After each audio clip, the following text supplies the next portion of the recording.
Coucou les petits loups, envie de vous faire une vidéo aujourd'hui un petit peu spéciale qui sera certainement un petit peu longue, mais j'avais envie de partager avec vous mon expérience de la ZAD. Je pense que vous l'avez compris, maintenant c'est un... Alors, j'aime pas le terme combat, mais une lutte pour laquelle je milite depuis déjà quelques années, et là je suis assez active sur ce qui se passe en ce moment. Alors je sais que c'est pas le but de cette page à la base, mais je voulais vous partager ça parce que justement tout ce dont je vous parle en permanence, quand je vous parle de lâcher prise, de sortie de zone de confort, d'intuition, d'amour universel, de bienveillance, ce sont des choses qui s'appliquent dans notre vie quotidienne et qui s'appliquent même dans les moments de tension, de difficulté. Et donc je voulais vous en parler de cette manière-là. Je ne veux pas rentrer dans aucun débat, hein, comme d'hab. Il y a les pour, les contre, je m'en fiche. Même si on peut quand même tous partager les mêmes valeurs, peu importe de quel côté de la barrière on est, si barrière il y a. Moi je me suis rendue sur la ZAD, donc c'est un endroit où je vais de Notre-Dame-des-Landes, hein, pour ceux qui ne savent pas de quelle ZAD je parle, parce qu'il y en a plusieurs. Je m'y rends depuis plusieurs années régulièrement, voilà, avec mes enfants, parce qu'on adore aller voir avec les naturalistes les plantes et les espèces animales endémiques de cet endroit, du bocage. Et là c'est la première fois la semaine dernière que j'y allais dans un moment d'affrontement en fait, hein, puisque là il y a l'État français, donc les gendarmes qui veulent donc expulser les personnes qui se trouvent là-bas. Ça voilà, donc ce que je vous dis, je rentrerai pas dans le débat de si on est pour ou contre, les raisons, c'est pas ça le truc. Moi je me suis rendue sur place toute seule, parce que j'ai pas trouvé d'amis pour m'accompagner, personne ne s'est senti assez concerné pour avoir envie d'y aller. Alors il y a le bruit de la tondeuse du gardien de mon jardin en même temps, j'espère que vous m'entendrez quand même, je pense que oui. Donc j'y suis allée avec simplement l'intention et l'envie d'apporter là-bas de la joie et de l'amour. C'est-à-dire d'y aller vraiment en soutien psychologique aux personnes qui luttent sur place. Mon but était absolument pas d'aller affronter les policiers, d'aller combattre avec eux ou contre eux. Enfin, voilà, vous me connaissez, je suis plutôt hypersensible. Je suis un petit gabarit, donc je vais pas à l'affrontement, c'est pas du tout mon truc. J'en serais ressortie certainement traumatisée à vie, parce que c'est très très très violent, donc moi je m'approche pas de ça. Par contre, il y avait vraiment de quoi faire de l'intérieur pour aider les personnes qui sont prêtes à aller lutter pour leurs idées, qui vivent des moments très très très très très difficiles. Qui ont choisi, hein, qui ne se comportent pas du tout en victimes de ce qui se passe parce qu'ils ont choisi d'aller là-bas. Ils y vont en conscience, ils savent les risques qu'ils prennent, mais voilà, ils veulent aller au bout de leurs idées, ce que je respecte tout à fait. Et sur place, moi, ma première mission, j'y suis restée que 2 jours parce que moralement c'était vraiment difficile, et physiquement aussi, la fatigue et le stress, la tension sur place est vraiment vraiment difficile à gérer. Quand je suis arrivée, j'ai rencontré tout de suite des personnes super lumineuses. Alors c'est pas des commandos, hein, là-bas, j'ai rencontré une instite, un infirmier psy, des agriculteurs, des petites mamies à la retraite qui viennent aider, qui font la cuisine, enfin voilà, il y a vraiment de tout. Beaucoup de guérisseurs sont là-bas, vraiment. Enfin, ce que j'appelle guérisseurs, c'est les gens qui font un peu comme moi, comme vous, hein, qui font des soins énergétiques, ils peuvent faire du reiki, et donc ceux-là se trouvaient surtout sur les points médics, donc pour aider les blessés. Ils servaient de point écoute pour écouter les personnes voilà, qui étaient choquées de ce qu'elles avaient vu, de la violence. Et c'est vrai que j'ai fait des rencontres fabuleuses, comme à chaque fois que je vais là-bas, puisque chaque fois que tu vas là-bas, en fait, ceux qui sont jamais allés, moi j'ai toujours été agréablement choquée, en fait, on va dire, par la beauté des gens là-bas. pour ceux qui me connaissent bien personnellement, vous savez que je déteste la foule. Je vais jamais en centre-ville faire les boutiques ou ce genre de choses. Ça me bouffe toute mon énergie. Franchement, ça me fatigue. Là, c'est le seul endroit là-bas où j'arrive à être entourée de milliers de personnes sans me sentir fatiguée, mais au contraire en me sentant remplie d'énergie, d'amour, de joie. Parce que si vous voyez, les gens là-bas sont tous des personnes qui ont des yeux d'enfant, qui sont connectés à leur cœur et qui voient la vie de manière super positive, mais vraiment. C'est-à-dire qu'ils savent que la vie elle n'est pas toujours facile, qu'elle n'est pas toujours jolie, que c'est pas évident de vivre comme on le souhaite, même ici en France, et pourtant ils continuent d'y croire, et c'est ce que j'aime là-bas. C'est ce que j'aime partager. Du coup, c'était une de mes motivations pour aller là-bas. Moi, j'ai passé l'après-midi à aller voir un petit peu ce qui se faisait à droite à gauche pour me faire un peu une idée de quel rôle je voulais avoir sur place. J'ai participé à une assemblée générale où il y avait une discussion justement entre les non-habitants de la ZAD, donc les gens qui venaient en soutien, pas les quelques centaines de personnes qui sont des habitants historiques, vraiment les gens qui étaient venus en soutien. Donc c'était super intéressant puisqu'il y a forcément quelques individus, mais c'est minime, peut-être une dizaine qui sont venus là sans... sans le cœur en fait, hein, qui étaient venus là pour, on va dire, pour casser du flic ou pour... Enfin voilà, parce qu'ils vivent dans la violence. Quand tu creuses un petit peu, que tu discutes avec eux, tu vois qu'ils ont plein de choses qu'ils n'ont pas réglées, de leur enfant intérieur qui est complètement cabossé, et du coup c'est leur manière d'être dans la rébellion et dans cette colère, c'est leur manière d'exprimer ça. C'est pas des méchants, c'est juste qu'ils sont pas bien, et ceux-là sont remis à leur place directement par les habitants de la ZAD, parce qu'il est hors de question qu'il y ait cette violence. C'est vraiment pas ça le but. Par contre, ce qui m'a énormément interpellée, c'est tous ceux qui venaient avec une énergie d'amour et de bienveillance. J'ai vu des femmes se réunir pour méditer au milieu du champ et envoyer de l'amour et de la paix sur l'endroit. Donc ça existe, on est nombreux à y croire. Vraiment, il y a beaucoup de personnes qui ont donné des idées créatives pour lutter sans violence. Pour vous dire, les actions qui se font sur place, il y a des personnes qui ont passé une après-midi entière dans le champ à éblouir avec des miroirs les yeux des policiers surarmés pour les empêcher d'avancer. Donc c'est vraiment bon enfant. Les munitions qu'il y avait pour leur renvoyer dessus avec des raquettes sont des pommes de pin. Ils ont envoyé des carottes qui étaient plus bonnes à manger. Ils envoient, comme il y a des toilettes sèches, ils envoient des boules de caca. Parce que ça embête bien les gendarmes, mais ça reste vraiment gentil et drôle, et c'est vraiment, on dirait, des enfants qui se battent pour garder leur cabane contre des adultes armés. C'est assez hallucinant. Alors il n'y a pas de... je sais qu'on me traite souvent d'anarchiste ou d'utopiste ou ce genre de choses. Je suis pas du tout anti-police. Encore une fois, je vous l'avais dit l'autre fois, mais j'ai des amis qui sont gendarmes ou CRS avec qui je peux communiquer, qui n'ont pas le choix. Ils sont obligés d'obéir aux ordres, voire même il y en a certains qui donnent les ordres, qui sont pourtant des super lumières. Mais c'est pas grave, c'est un choix qu'ils ont fait, qu'ils assument, ils vont au bout. Les gendarmes, il y en a plein avec qui les amis qui vont au front ont pu discuter. Ils sont pas tous d'accord avec les ordres qu'on leur donne, mais ils ont pas le choix, ils sont coincés. Quand tous les jours, si vous continuez à le faire, et ce serait super de vous connecter pour envoyer de l'amour et de la paix sur place, vraiment, il faut en envoyer des deux côtés, pour apaiser des deux côtés. Parce que tant que les gendarmes sont pas là, sur la ZAD, les zadistes entre eux, ça discute, ça échange, voilà, ils se reposent, on fait à manger tous ensemble, tout est collectif, tout est fait sur le don, la bienveillance, c'est vraiment un échange. Après, effectivement, quand ils sont chargés par les gendarmes armés, il y en a quelques-uns qui sont là pour défendre tous les autres. Et c'est magnifique parce que Mon amie Nina, par exemple, m'a contactée, avec qui je fais la page Sexe et Pamplemousse, en me demandant si on pouvait pas faire un sujet sur la sexualité en temps de guerre.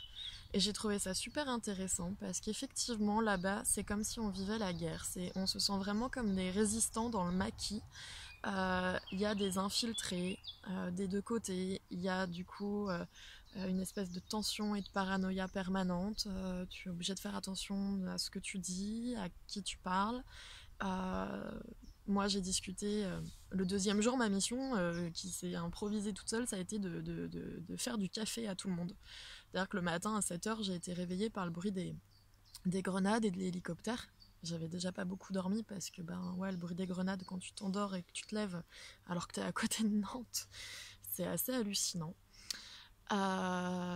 Du coup, je suis allée prendre mon café. J'ai vu qu'il y avait personne pour le servir le café, donc je me suis mis là et j'étais au stand café toute la journée, dans un endroit plutôt sécure de la ZAD, hein, dans la zone libre. Euh, et du coup, là, ça a été ma mission, c'était de faire des sourires et de donner de la joie à tout le monde toute la journée, de faire des câlins, de réconforter les gens. Mais on se croit vraiment en temps de guerre. Ouais, c'est vraiment ce côté résistant pour les idées, pour les envies d'un monde meilleur. Et on y croit vraiment. Et c'était vraiment beau ce que j'ai vécu là-bas.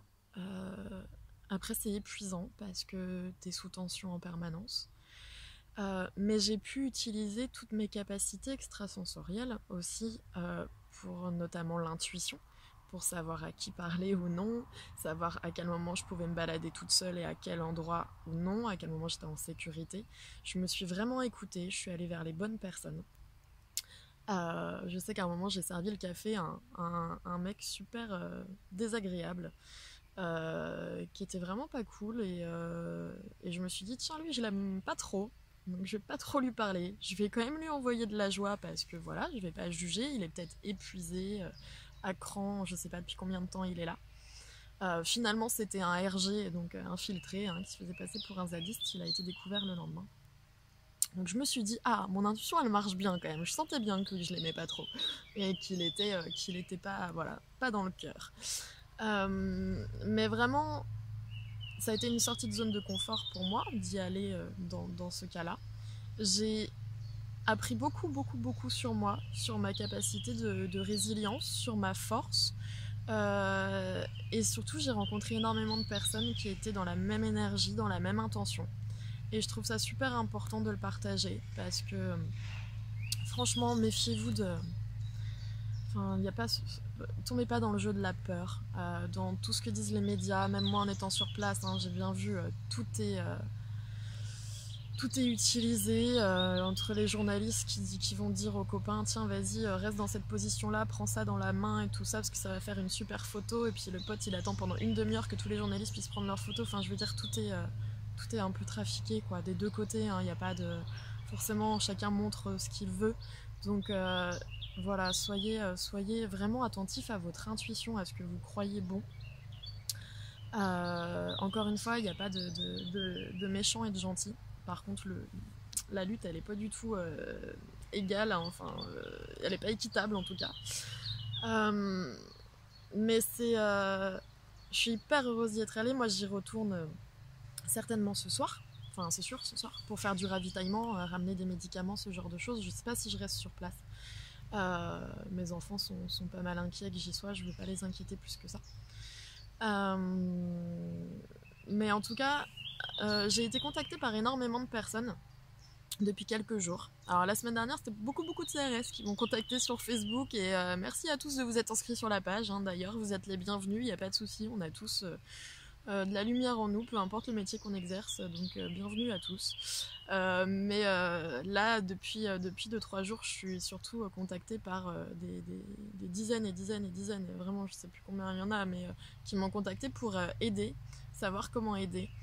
Moi j'ai contacté les associations de lutte pour la protection animale, puisque du coup sur place il y a énormément d'animaux qui se font gazer. J'ai des amis qui, c'était mercredi matin, sont allés, voulaient donner des médicaments à une partie de la zone qui est assiégée pour aider les copains, pour aider les blessés. Et en fait, ils sont tombés dans un guet-apens, donc ils étaient 30 à encercler par, je sais plus, je crois 20 camions de gendarmes qui les ont gazés, sauf qu'ils étaient dans un champ où il y avait des vaches. Donc les copains, ils ont essayé de protéger les vaches des gaz. Mais bah, à 30, ils pouvaient pas faire grand-chose, il fallait qu'ils se protègent eux aussi. Et donc à savoir que voilà, il y a ces animaux là-bas qui ont rien demandé et qui se retrouvent piégés. Les vaches, le lait est plus bon. Il y a des veaux qui vont partir à l'abattoir. Ils sont même pas sevrés. Sur place, il y a des poules, des chats, des chiens, des kangourous, des lamas, des chèvres, des moutons. Il y a plein d'animaux. Donc là, les associations m'ont répondu. Elles vont essayer d'extraire les animaux pour les mettre en sécurité. Et surtout, j'ai énormément de messages de personnes qui me disent qu'ils se sentent totalement